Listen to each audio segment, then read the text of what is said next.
Ed Stride here. So, I've been a coach since, where are we, 1997, all those years ago. I specialise now in helping over 40-year-olds, a bit like myself, be in the best shape they can, improve shape, improve health. Be able to kind of do the stuff we want to do, be able to move freely, pain-free, and kind of wear the clothes we want to wear, kind of feel good about ourselves, etc. So, big thing I see working in gyms for most of the 20 plus years that I've been working in them is how hard exercisers, those coming into the gym, those doing it at home, joggers, whoever, how hard they find it to lose weight, how quickly they give up. It's a kind of running story, joke if you like, in the gyms where the regular kind of gym goers usually scoff and, New Year's kind of see all the new exercises and go, oh, they won't last long. Why is that? What are the gyms kind of not telling you because they have no direct control over? What's not being said? What information is being withheld? So how can you make it work for you? Because going to the gym or just exercising regularly is a really healthy thing to do. So let's go through how you can make it work and what's the different elements you need to put together to get the result that you want to get. So I've made this handy little, no expense spared, graphics included graph. Here we go. Everyone likes a graph, don't they? So basically, the reason for most people they can't lose weight going to the gym is that they are creatures of habit.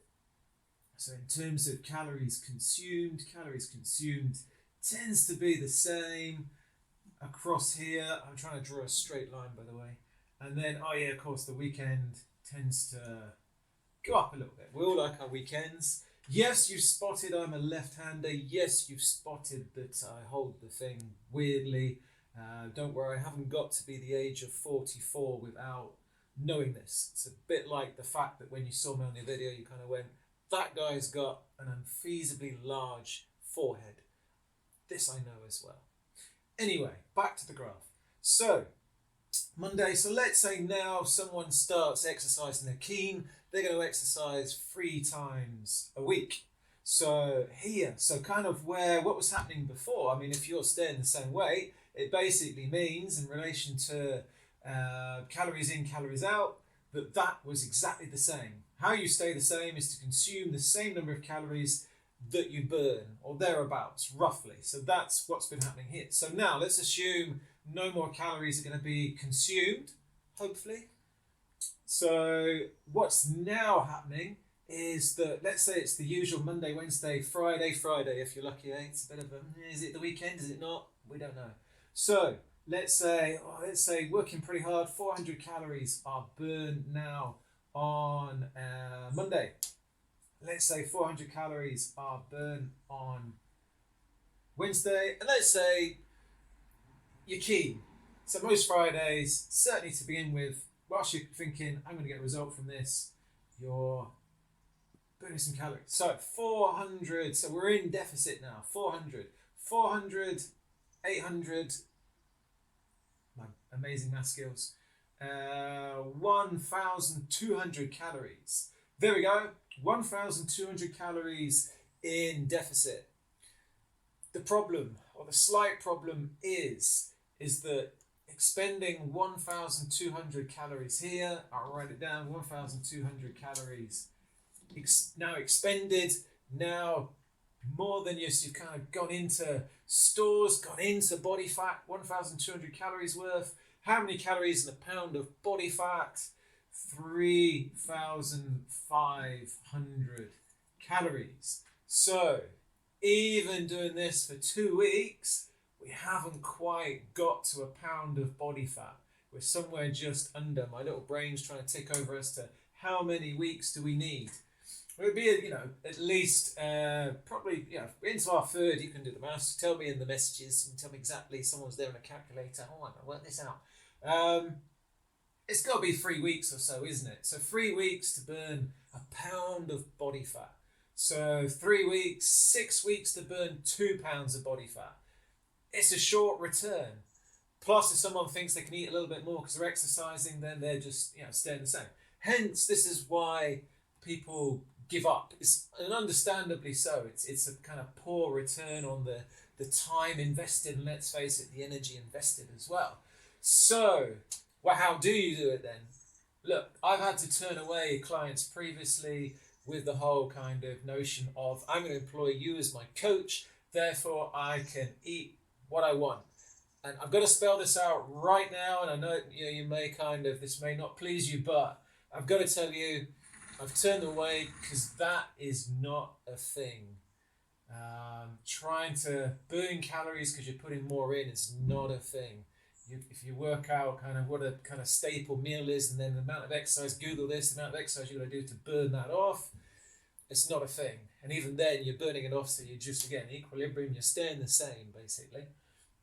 So what we need to do is keep this, but of course, you're going to have to find a way. We're talking food habits to put in less calories, so that what we do, we're burning this much, but then so we're 400 there, so we probably don't need to do too much there to kind of create a tiny bit less on that day, maybe 500 calories less on that day. So taking into account we're burning a few, but on each of these days, and weekends, let's kind of.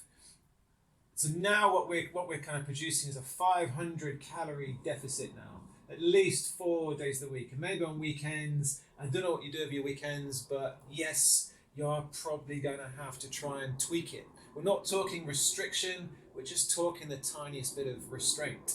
But that is the best way to do it. It is so much easier to focus on the calories you're putting in rather than the ones you're trying to expend, or trying to expend the calories to kind of eat what you want or without adjusting the calories in. There we go. So that's the key. So by creating a 500 calorie deficit, it's not much. It's a kind of a bit of a smaller portion, but 500 calories. And if you could do that over 7 days even, then that would be, so 500 times 7 should equal 3,500 calories. Now, it's not the exact letter, to the letter if you like, but yes, I want to enjoy my weekends, so maybe you're breaking even on the weekends. Okay, it just takes a tiny bit longer, but you're going to get results and see results quicker, feel results quicker than if you just try and burn the calories at the gym. And obviously, the gym, when they're signing you up for membership, have got, and when they're seeing you, have got zero direct control over this process in terms of advising you to put in less, which is the number one way to lose effectively. If you're putting the two together, even better, because there's so many. If you're doing the right exercise, and I'll put something together if you want me to, if you're doing the right exercise, then there's so many metabolism benefits and health benefits to exercise. So yes, but nutrition, what you put in, number one, in terms of calories burn, number two, in that order. If you can get the number one, and there's millions of different ways. It's not always less. It can be clever swaps. Then if you can master number one, you'll find you'll get results much, much quicker. Okay, there we go. That's how to do it. Any questions, please just let me know. But that's the key. It's kind of looking at it holistically in terms of lifestyle. It's a complete lifestyle solution, rather than just relying on burning calories. Hope that helped. Like I said, any questions, please let me know. I'm more than happy to answer away, and thank you very much for watching.